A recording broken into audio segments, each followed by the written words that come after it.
Meus irmãos, graça e paz, todos. Nós estamos já no 7º encontro, estamos terminando, né? A gente só tem agora só mais dois encontros só, lidando com o Novo Testamento. Ou seja, hoje a gente termina o Antigo Testamento, né?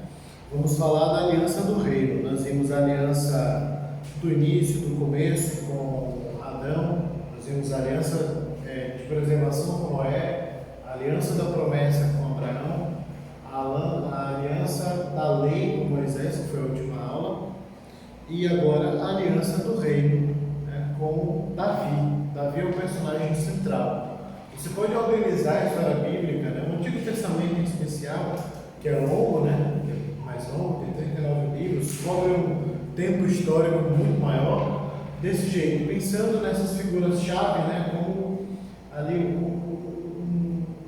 um período específico, né?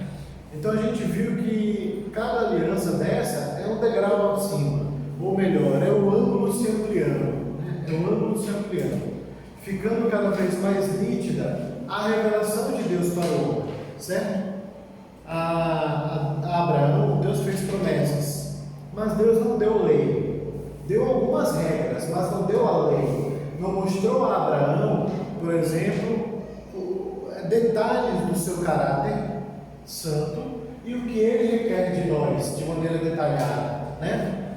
Você vê que, por exemplo, isso é tão forte que não só Abraão ele vai incorrer ainda em digamos que atitudes que depois não serão típicas do povo de Israel, como seus filhos, como suas noras, né?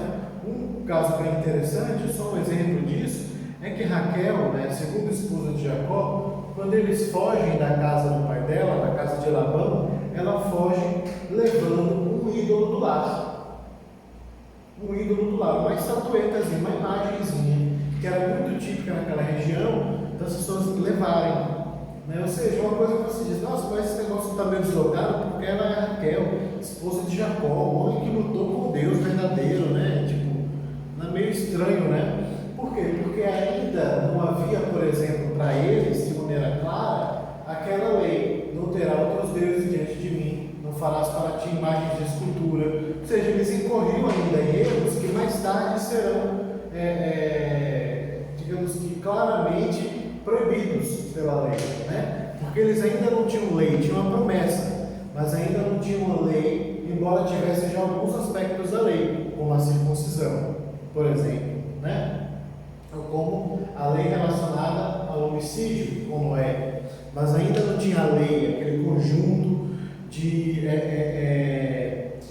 preceitos da parte de Deus que orientam a vida daquele que foi chamado para ser povo de Deus.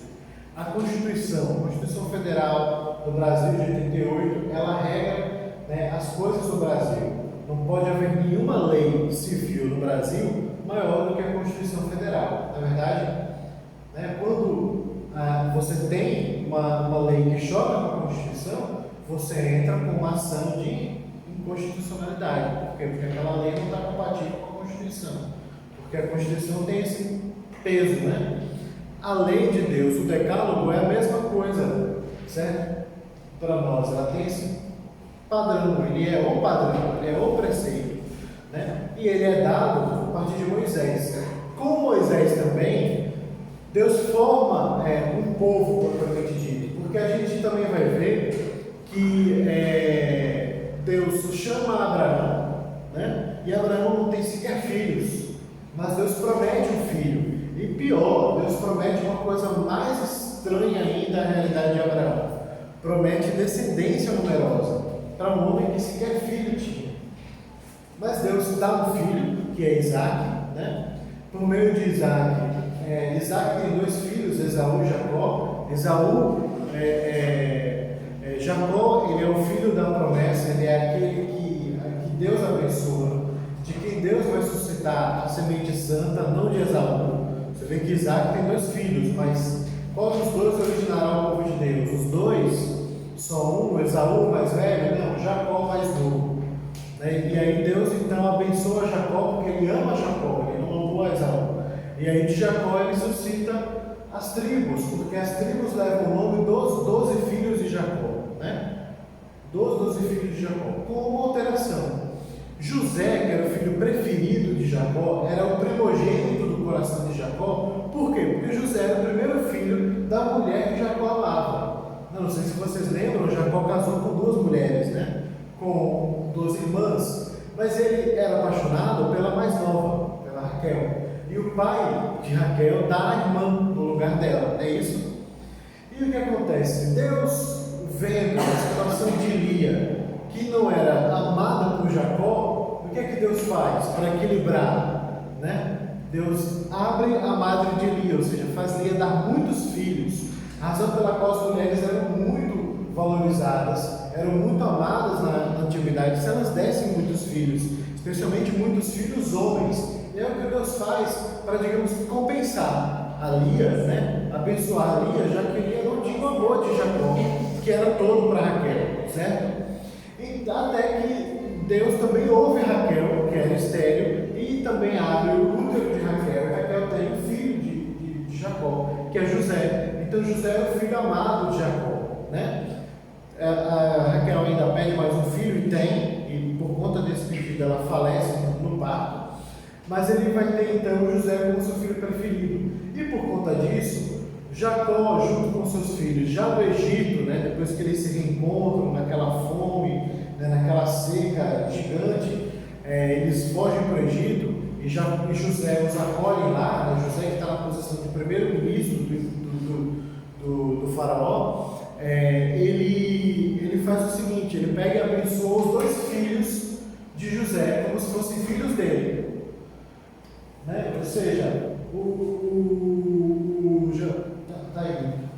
o Jacó, ele adota Efraim e Manassés, ou melhor, Manassés e Efraim, Manassés é o mais velho, como filhos dele mesmo, né? Ou seja, ele dobra, digamos que, a presença de José dentro dos seus filhos, né? Os patriarcas, eles, digamos que, deixavam sua herança para os seus filhos, né? E geralmente a herança principal era do mais velho. Então o que é que ele faz? O mais velho, que seria o Rúben, ele abençoou José duas vezes, né? Por conta dos seus dois filhos. É por isso que na divisão das tribos de Israel não aparece o nome de José. Não que José não esteja, mas é porque os dois filhos de José estão no lugar dele.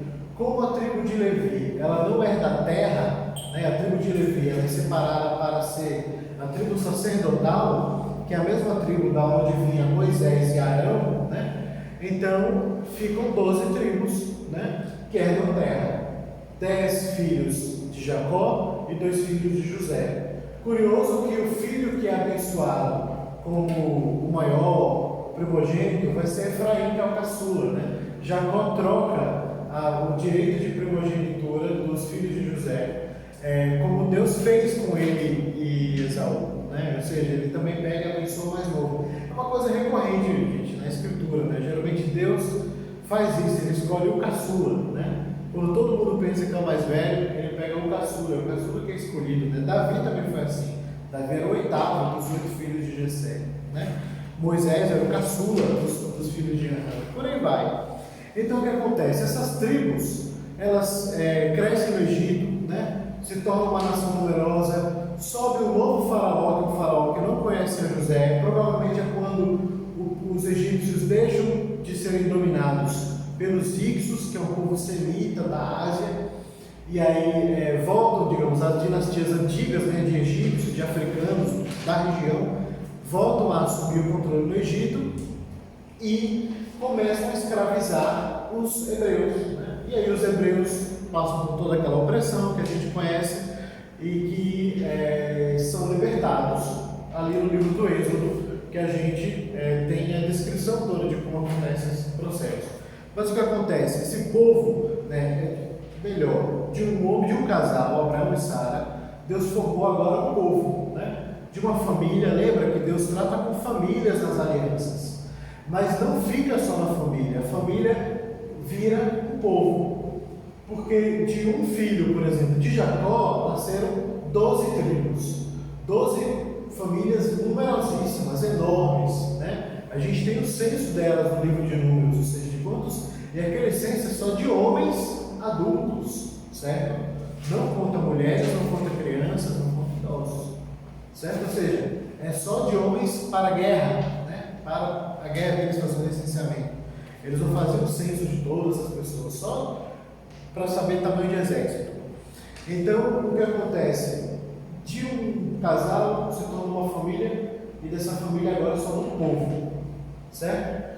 Então agora a gente está num estágio no qual Israel não é mais uma família, mas é um povo numeroso, certo? A quem Deus deu uma lei, né? Ou seja, um povo que agora tem uma lei, vai ter um estilo de vida. Essa lei, a grande identidade desse povo, irmãos, não é a língua, não é a cultura, não é a música, não é nada disso. A grande identidade desse povo é que eles são do Senhor, é a lei do Senhor, é o fato de que eles adoram o mesmo Deus.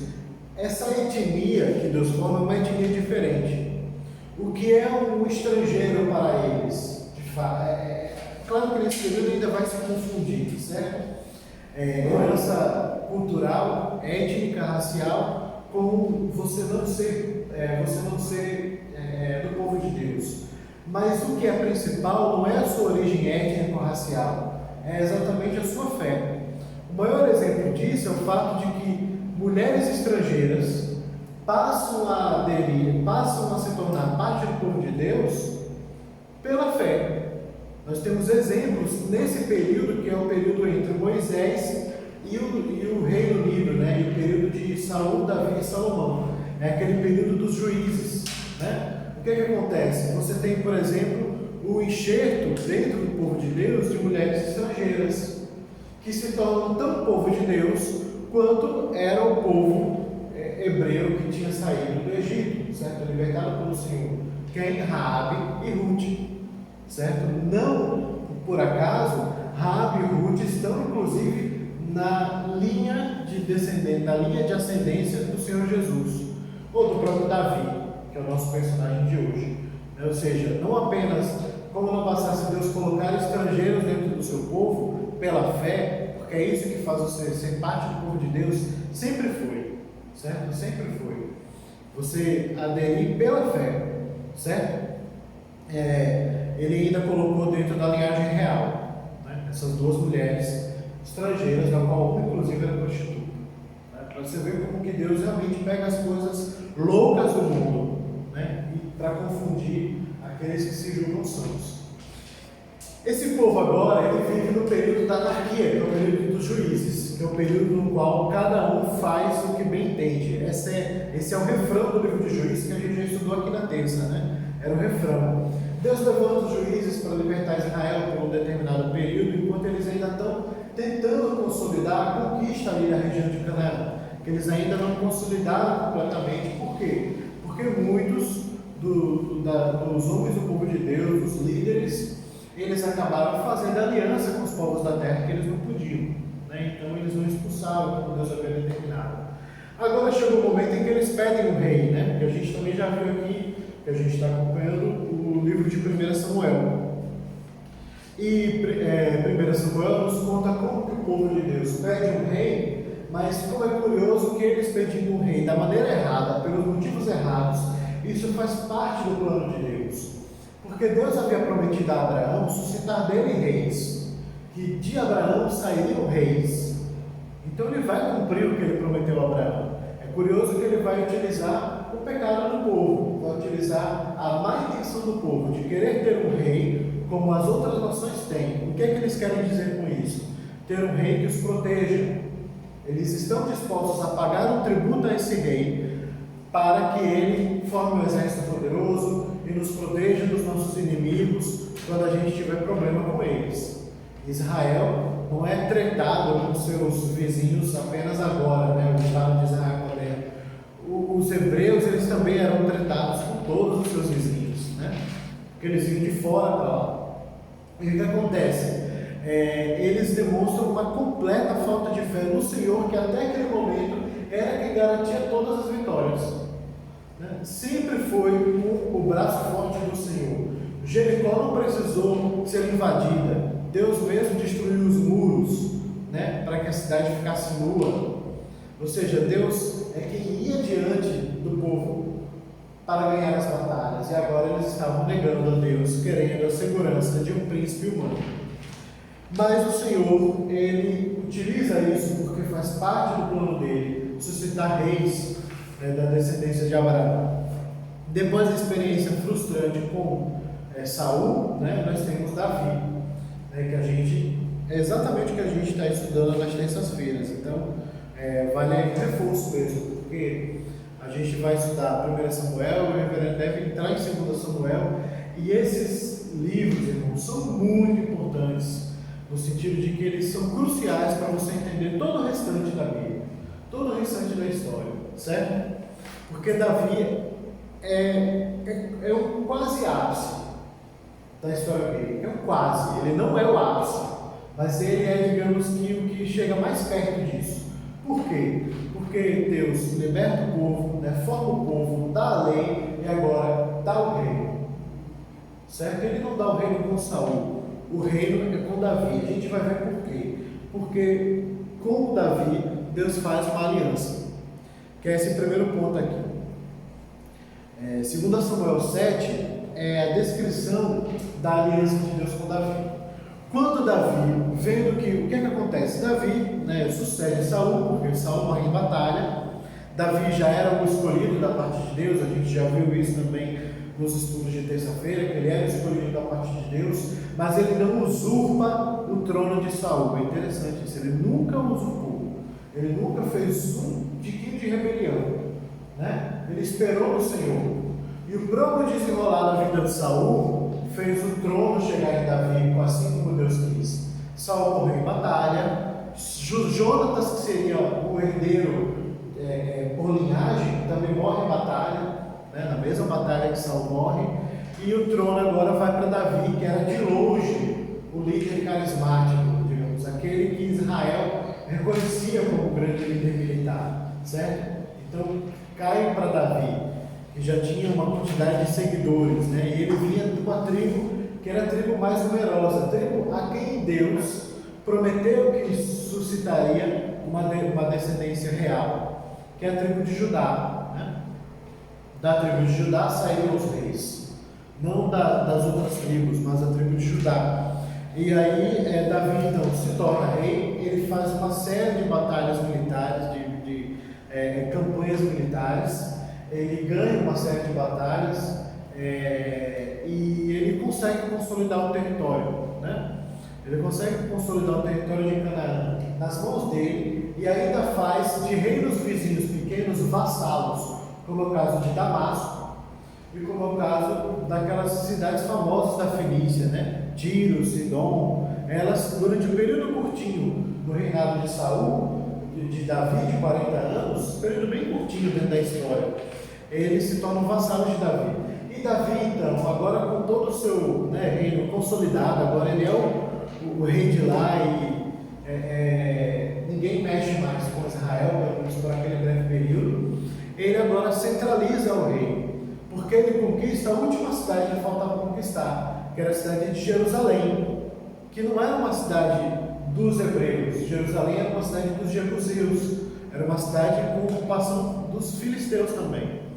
Então ele conquista Jerusalém e leva o reino para lá, né? Tipo, olha, eu vou fazer de Jerusalém minha capital, né? Por questões estratégicas mesmo. Jerusalém estava no centro do território, Jerusalém era alta, né? Ficava em cima de uma colina, mais difícil de ocupar, essas coisas. E ele remodela a cidade, né? A cidade é remodelada por ele, quase refundada, e ele faz de lá sua capital, constrói um palácio de cedro para ele e traz a arca, porque para Davi ele não estava satisfeito apenas que ele morasse em Jerusalém, mas o culto também vai ser centralizado lá, certo? Esse é um aspecto importante, irmãos, porque Jerusalém vai ser, de agora em diante, um símbolo, inclusive, muitas vezes, do próprio povo de Deus. Sião, que era o monte, né, sobre o qual Jerusalém está fundada, vai ser muitas vezes, né, de maneira poética, utilizado como figura para o povo de Deus, né, para aqueles que são chamados como nação de Deus. E aí a arca então é trazida para lá, para Jerusalém, e o culto de Deus, que era um culto móvel, que era um culto em tendas, né? Lembra do tabernáculo? O tabernáculo era móvel. Por Por quê? Porque o povo também não tinha parada. O povo não estava assentado no lugar. Então o culto também não era. Isso é muito bonito porque mostra o quanto que o Senhor era Emanuel com o povo. O quanto que o Senhor era realmente o Deus conosco. É por isso que, por exemplo, o salmista pode cantar, e o salmista nesse caso é o próprio Davi, ele pode cantar que eu passarei no vale da sombra da morte, né? Mas o Senhor estará comigo.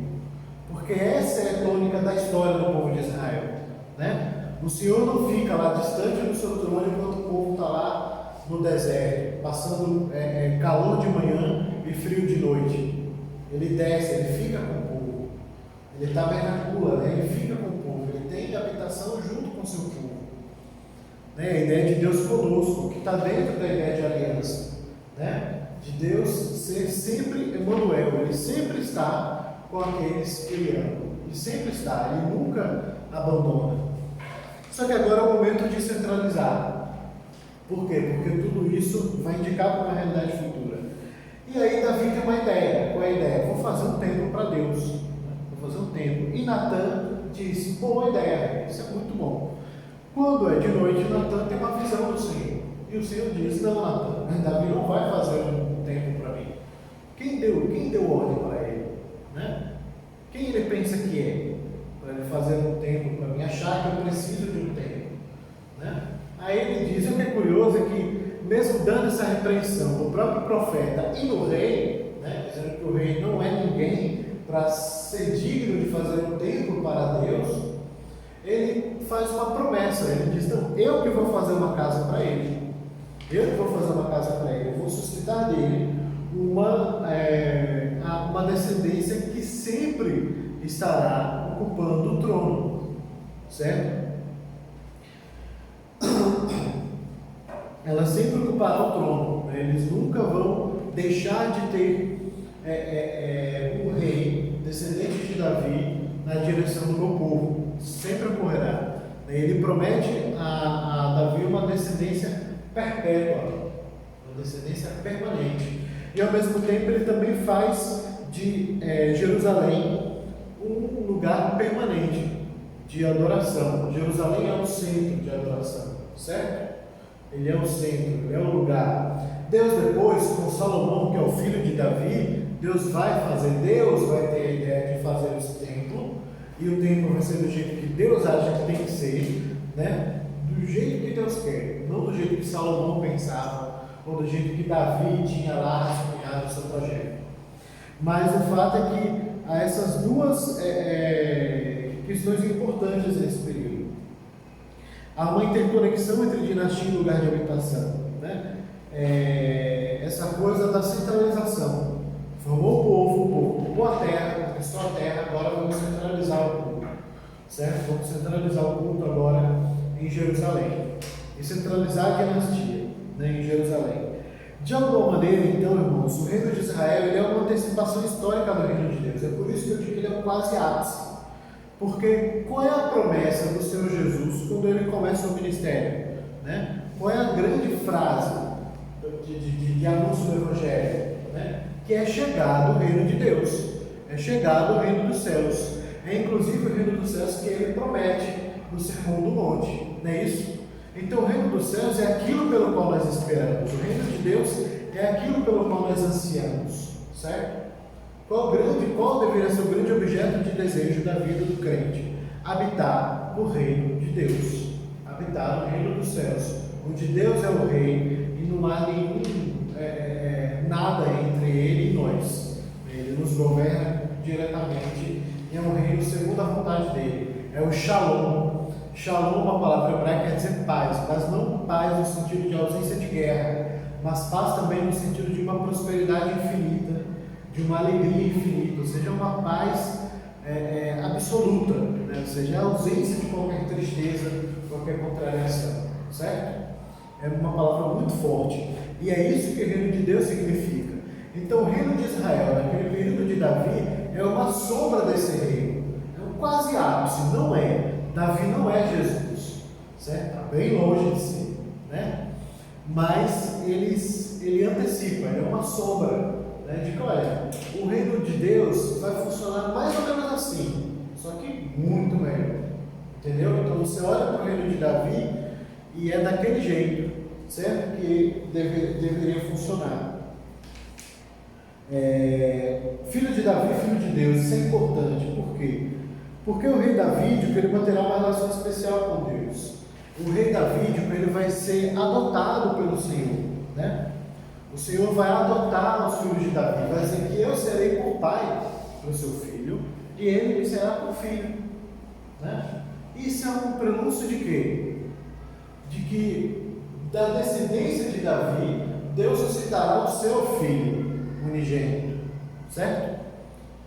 O grande filho de Davi pela carne, o qual Deus fará ter filho, porque é seu filho, é ele mesmo, é o próprio Deus Filho, o Senhor Jesus Cristo, né? Que é filho de Davi pela carne, pela sua descendência, ele teria direito ao trono por linhagem real, né? Ele é a gente não fala, por exemplo, no Brasil isso não cabe, mas digamos que se o Brasil ainda fosse uma monarquia, não existe alguém hoje que poderia ocupar um trono, se ele houvesse no Brasil ainda, no Rio de Janeiro, na verdade, ainda não tem príncipes, entre aspas, né? Da mesma maneira, o Senhor Jesus naquele período. Se por um acaso o reino de Davi, né, continuasse, não tivesse havido divisão, nem exílio, nem império alexandrino, macedônico, nem persa e nem romano, né? Digamos que Jesus ocuparia o trono físico, né? O trono literal de Jerusalém naquele momento, ou seja, ele era da linhagem de Davi, mas essa realidade toda física, material, histórica do reino de Davi era só uma sombra de uma realidade maior, porque o Senhor Jesus mesmo disse que o reino de Deus não é deste mundo, certo? É uma outra realidade, uma realidade muito maior, certo? A declaração em 2 Samuel 7 a respeito do filho de Davi ser filho de Deus oferece então uma base adequada para a gente compreender a divindade do Messias, certo? A gente vai voltar nisso daqui a pouco. Alguma questão, gente? Caladinho, está tudo tranquilo? É bem tranquilo essa aliança. Questões específicas relativas à aliança davídica para a gente observar. Primeiro o rei como mediador da aliança, né? O rei de Israel ele vai ter um papel muito especial, um papel tão pesado, tão importante quanto o do sacerdote e dos profetas, certo? Só para vocês terem uma ideia, gente, a gente fala, algumas igrejas falam de ungir, né?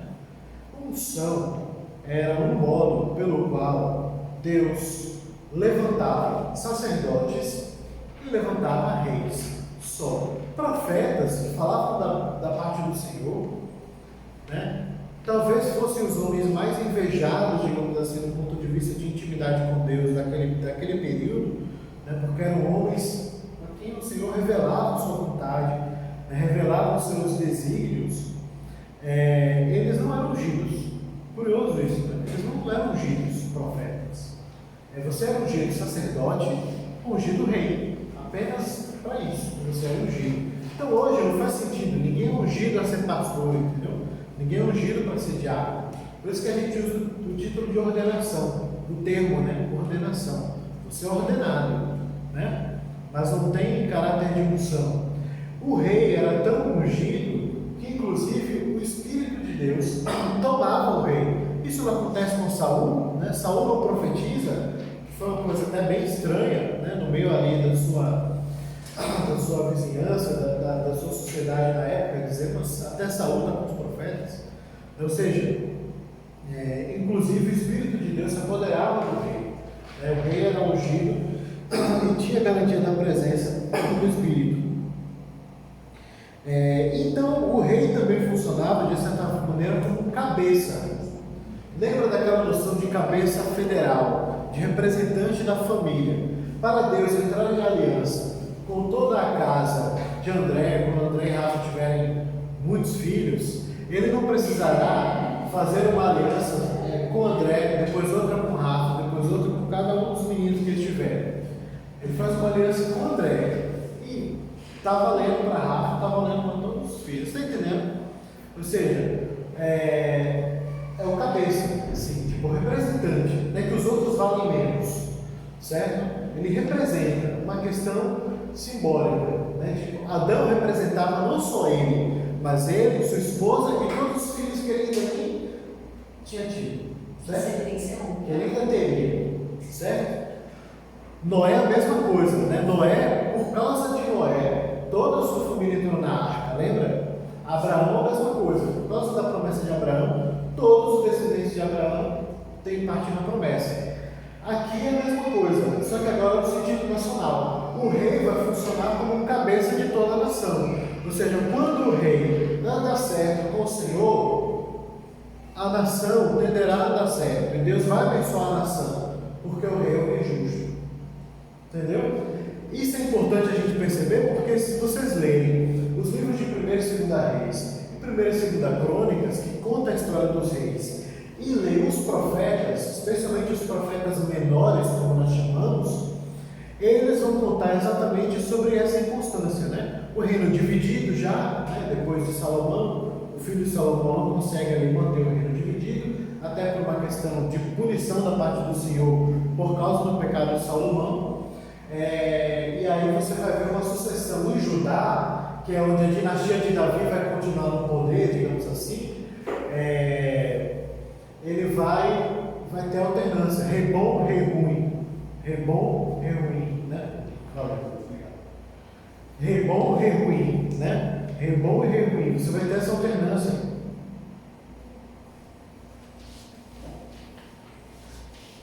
Você vai ter essa alternância muito forte. Você vai ter reis bons como Josafá, como Josias, reis ruins como Manassés e Jeconias e Joaquim. Por aí vai. Você vai ver essa alternância. Por quê? Quando o rei é bom, o povo goza de paz. Quando o rei é ruim, o povo tem problemas.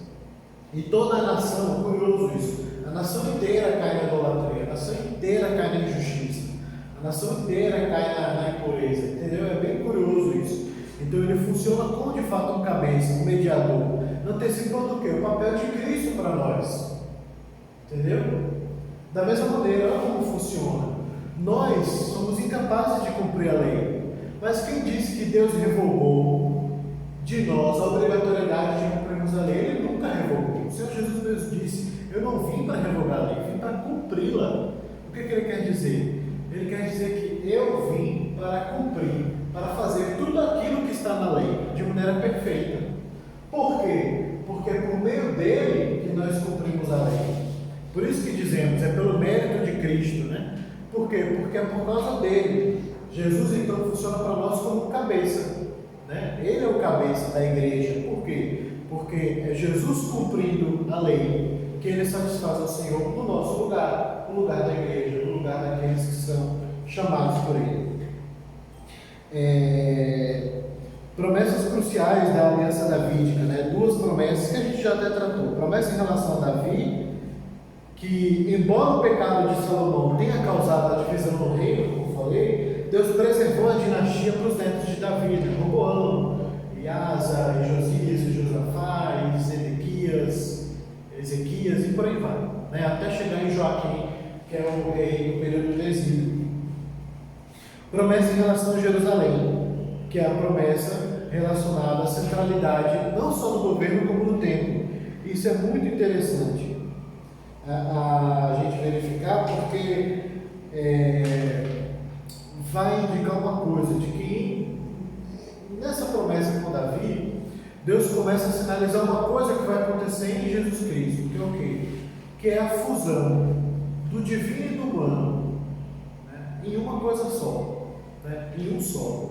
Isso começa com Davi como um ensaio, como? Centralizando o governo civil de Davi com o culto numa necessidade, percebe? Ou seja, começa a ver essa sinalização de que o Senhor, ele de fato tem como objetivo trazer todas as coisas para debaixo da autoridade de Cristo.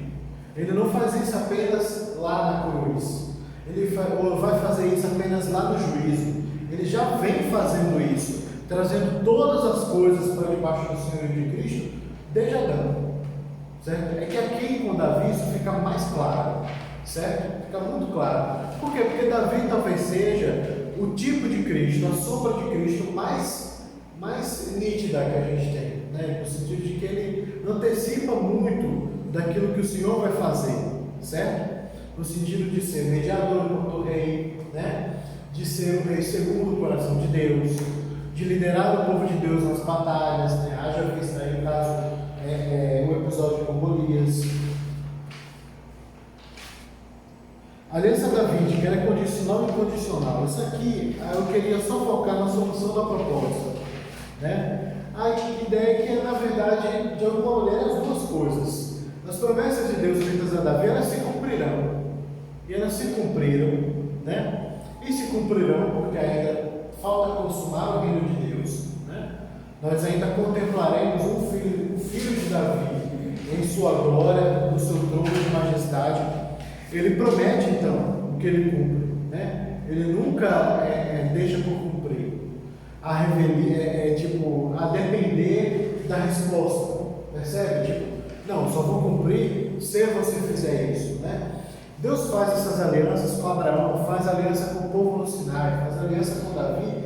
Ele não coloca condicionais para cumprir a parte dele, certo? Mas ele coloca condicionais para que o povo receba a bênção, para que o povo seja abençoado, para que o povo viva bem. É uma oportunidade para que o povo entenda, né? A questão da lei, a obediência, é isso. Como? Na verdade, é uma oportunidade, né? E o povo recebeu a ordenância, que o pessoal do povo tem também sobre a lei, né? No caso da época. Então, o que é que Deus faz? Deus faz promessas, né, da sua aliança. Quando ele faz promessas, ele não depende do que você responde, de sua resposta, de sua reação, para cumprir o que ele vai dizer. Tipo, vários. O próprio Davi cometeu pecados inomináveis. Na verdade, Davi não é um santo, né? Não é alguém que não tem pecados. Davi é alguém que era muito pecador, né? Davi cometeu pecados absurdos, mas ainda assim o Senhor manteve fiel à sua promessa. Não por causa de Davi, no sentido de que Davi merecesse, mas apesar de Davi, inclusive, certo? Apesar de Salomão ele comete vários pecados e também se torna idólatra no final da sua vida, né? Então, apesar de Salomão, Deus mantém a sua promessa. Só que o que acontece? As consequências do nosso pecado, o Senhor nunca deixa que a gente não receba, nós recebamos, entendeu? Tipo, se você, por exemplo, bate o carro por imprudência sua, você bate no fundo de um carro por sua falta de atenção, não é porque você é filho de Deus, ele tem uma promessa de vida eterna para você, que ele vai fazer com que você não pague pelo seu erro, percebe?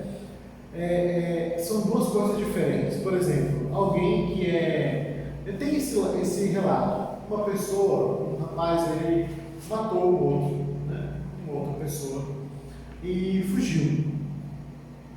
No meio da fuga, ele se converteu. O que aconteceu depois da conversão? Ele foi para a delegacia, se apresentou e disse: eu matei fulano de tal, eu estou aqui para me apresentar à polícia.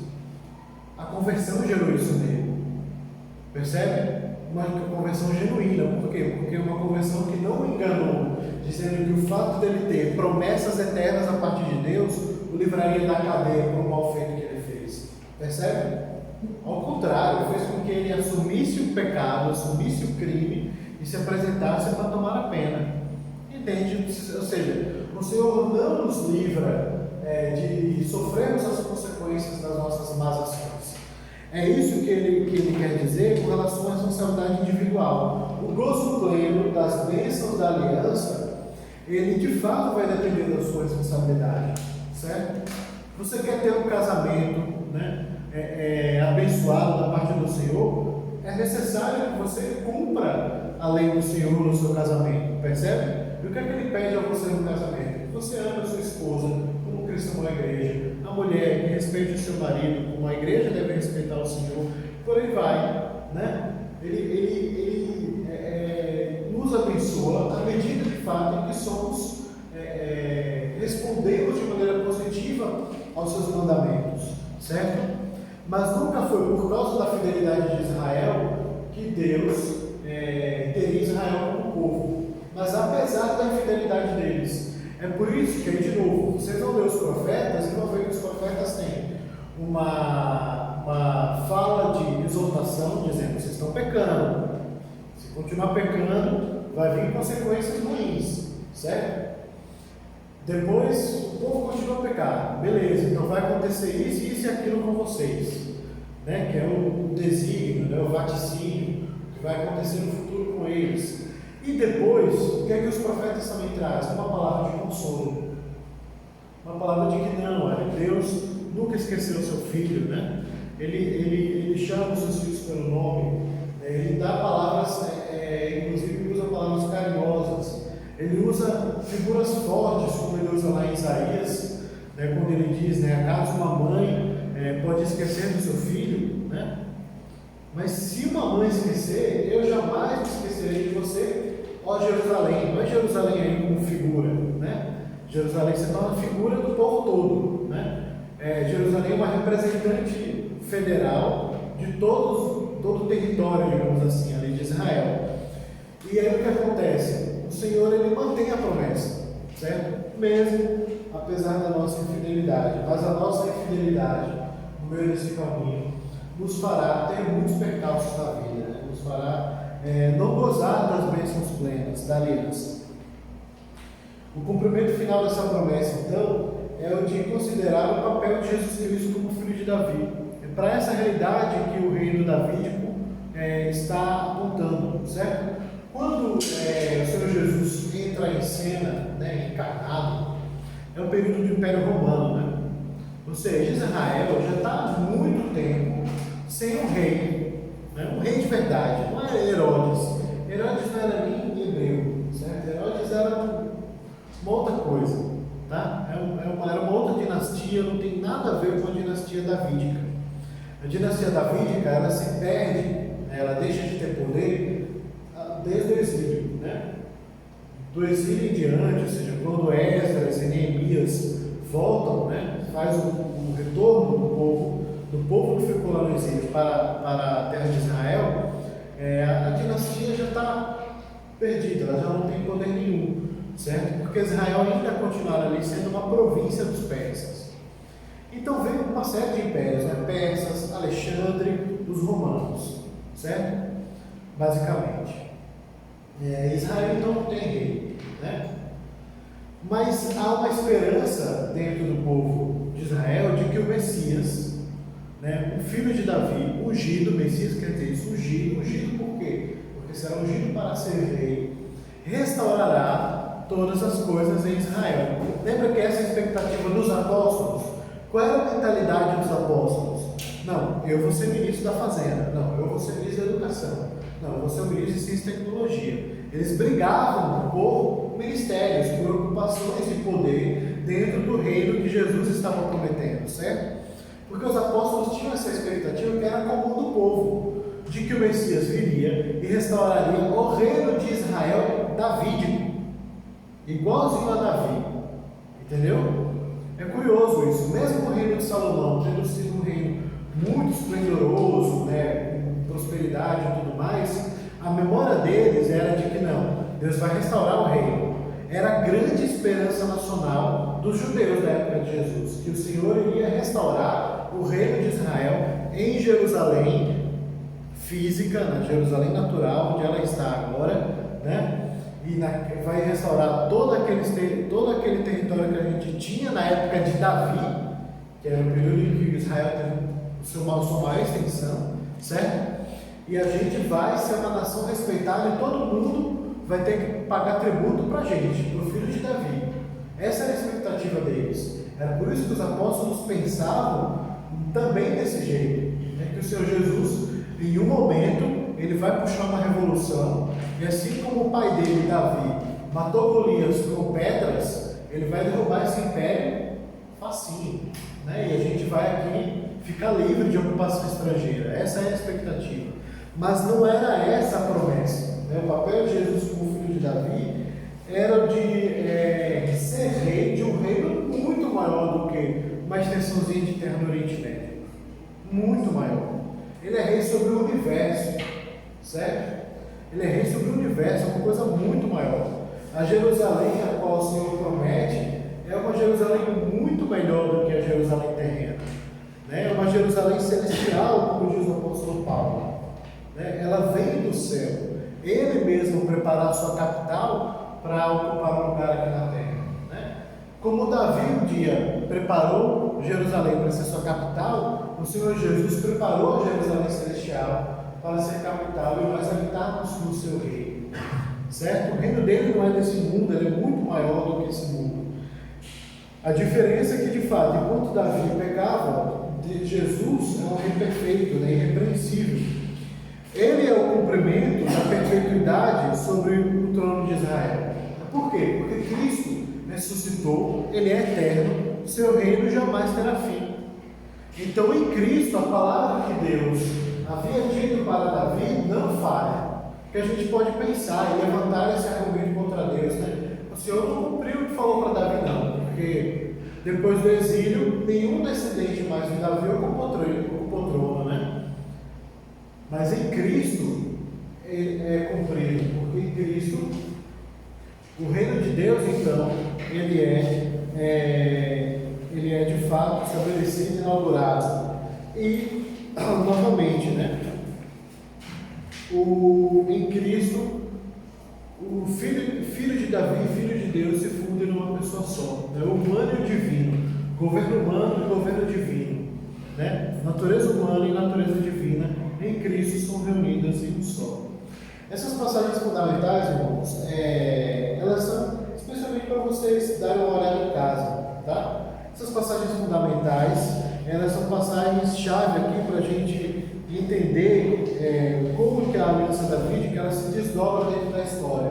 De como, por exemplo, ela não desmente a aliança de Moisés, pelo contrário, ela reafirma a aliança de Moisés, certo? Especialmente nessas três passagens aqui de 1 Reis, né? Quando Davi exorta Salomão, ele fala, observe a lei, ou seja, você observar a lei é disso que depende o sucesso do seu reinado. Em 1 Reis 8, Salomão, quando dedica o templo, relembra as promessas que Deus fez a Davi. E 1 Reis 9, uma passagem na qual a aliança mosaica e davídica elas são unidas, quando o Senhor lembra a Salomão da responsabilidade que ele tem em guardar os estatutos. Uma vez que a fidelidade do rei seria o mecanismo pelo qual Deus confirmaria o trono a Davi. É pela fidelidade dos reis que Deus vai fazer suscitar o exílio. E aí a gente fala o tempo todo do reino do sul e o reino do norte. O reino do norte, ele é um reino de usurpação, né? O que acontece? Roboão, ele sobe ao trono em Jerusalém no lugar de Salomão, mas Roboão é um chefe de governo, de estado muito insensato. Ele começa a colocar os brothers dele nas coisas ali, nos lugares importantes, nas posições chaves do seu governo. E despreza as pessoas mais experientes, despreza uma série de coisas, né? Despreza os profetas. E aí o que acontece? As 10 tribos do norte, elas se unem e se rebelam e se separam, né? De Roboão, diz, você não é rei da gente não, a gente vai ter um outro rei. Jeroboão é o cara que vai liderar essa revolta, e Jeroboão se torna o rei, né? Mas Jeroboão, ele não apenas se torna o rei, como ele também cria um lugar novo de culto.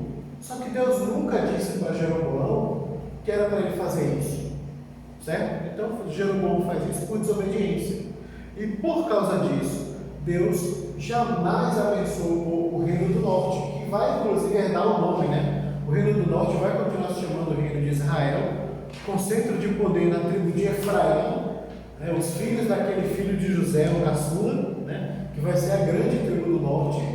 É por isso que os profetas vão profetizar contra Efraim.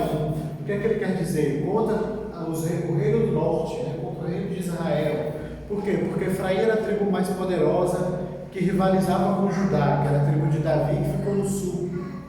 Então, esse reino jamais vai ter a bênção de Deus, né? Inclusive porque Jeroboão não era descendente de Davi, não era parte da promessa de reino, né? Os exemplos concretos, irmãos, da veracidade da palavra da aliança de Deus com Davi, é uma série de versículos que eu sugiro que vocês deem uma lida em casa, né? Eu acho que é fundamental a gente fazer essa leitura, porque tudo isso que a gente está falando já cumpre todo o tempo histórico ali, de 1 Samuel até Malaquias. Se você lê a Escritura nesse pedaço, tendo a aliança do reino em mente, vai lhe abrir muito entendimento para várias passagens, para várias coisas que especialmente os profetas falam, né? Os profetas profetizam. Eles estão profetizando dentro desse contexto, né? A maior parte ali dos 12 profetas menores, que são os últimos, né, 12 livros ali do Antigo Testamento, eles estão focados nisso, né? Em geralmente exortar o rei, né? Em falar para ele que eles estão errados, em falar para ele que eles precisam se achegar a Deus. A idolatria dos reis, ela nunca vinha sozinha, ela vinha acompanhada de mau governo, tá? Nunca vinha só. Então o rei idólatra geralmente era um rei injusto, era um rei que colocava cargas sobre cargas de impostos do povo, era um rei que dava privilégio para os mais ricos e oprimia mais ainda os mais pobres, entende? Ele era um rei mau em todos os sentidos. Era um rei impuro, era um rei perverso, em vários sentidos. Geralmente eles cometiam tudo isso junto. A declaração resumida do autor de Reis, ou seja, a gente pode resumir os 2 livros de Reis, é isso: de que, porque deixaram de observar a palavra da aliança de Deus, os reinos do norte e do sul foram lançados para fora da terra. Primeiro o reino do norte, que é aquele reino que não herdou a promessa, né? Ocupado pelos assírios, e depois o reino do sul, por conta do quê? Do pecado dos reis, de fato, né? A obstinada recusa de Israel em ouvir e observar a palavra de Deus selou o destino deles, mas não para sempre, né?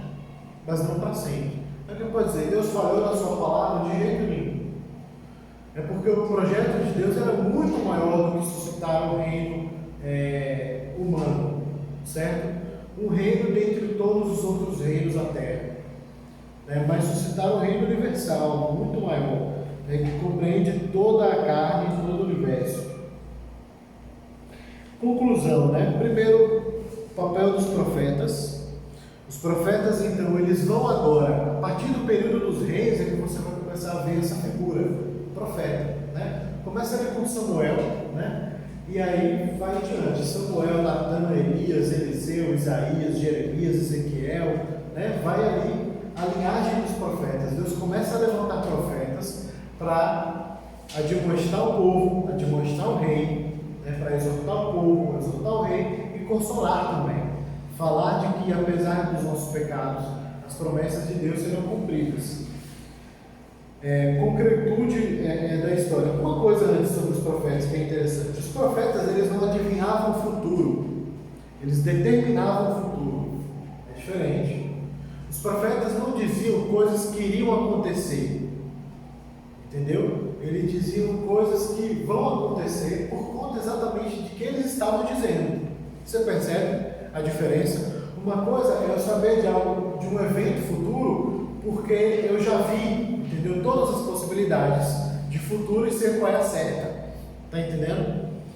Essa é a adivinhação, né? É eu acertar na probabilidade correta, porque eu antevi. No caso aqui, não, porque não é uma questão de mera presciência, porque você viu todos os eventos possíveis e você sabe qual é o correto, qual é o que vai acontecer. É porque a própria palavra do profeta construía o futuro, entendeu? É como se ela fosse a ordem, né? A palavra de Deus aos profetas, por exemplo, era a ordem para que, no momento da história, os babilônios invadissem Jerusalém, e profanassem o templo, e levassem o povo cativo. Ou seja, Deus constrói a história, constrói o futuro com as palavras proféticas, certo? Então não é adivinhação nunca, é determinação, certo? Concretude histórica. a realidade histórica das alianças, a realidade histórica da intervenção de Deus no nosso plano, né? Deus, ele invadiu nossa realidade, né? A gente está falando de coisas que aconteceram num lugar que é perfeitamente localizável com GPS, que dá para localizar no tempo, né? Ou seja, é dentro da nossa história que as coisas, que a revelação de Deus acontece. Julgamentos, né, de que mesmo por conta de todas essas promessas, uma coisa que é viva no livro dos Reis, no livro de Crônicas e nos profetas, é a realidade de que Deus julga, né, de que Deus vai julgar, né, e vai dar a cada um de acordo com o seu procedimento. Mas também fala da fidelidade à aliança, né? Se por um lado Deus julgou o seu povo, lhe deu a paga dos pecados, primeiro castigando o desobediente, né? Reino do Norte, depois o próprio Reino do Sul. Por outro lado, Deus foi fiel na preservação da dinastia, né? Ele preservou a dinastia de Davi, preservou ao ponto de que Jesus vem depois, né? Por que que o Evangelho de Mateus começa com uma genealogia? Para provar isso, certo? Mateus é um evangelho que foi escrito pensando primeiro nos hebreus, nos judeus, em evangelizar o judeu. Então ele conta a história de Cristo de uma maneira que o judeu entenda que aquele Messias que eles estavam esperando veio. Entendeu? Olha, a promessa não era o filho de Davi, né? Então, aqui o exemplo, ele é filho de fulano, é filho de Cicrano, é filho de Beltrano, entendeu? E é filho de Davi. Ou seja, se o reino de Israel continuasse até hoje, ele estaria ocupando o reino, certo? Então ele preserva a dinastia davídica. Mas ele também está preparando o palco, né, para que essa dinastia davídica ela seja suscitada e ela ocupe um lugar na história que é muito maior do que aquele de Davi, né? Davi foi só uma sombra do que viria, né, do reino de Deus que é anunciado nos evangelhos. É muito maior, muito maior. Certo, irmãos? Alguma coisa, alguma questão? Nada? Calado. Então, beleza. Né? Está tudo zen. Conta das eleições, sei lá. A fome, né? Mas ela é bem tranquila. E semana que vem a gente vai falar já da nova aliança, já vai começar a terminar. Deus abençoe. Amém.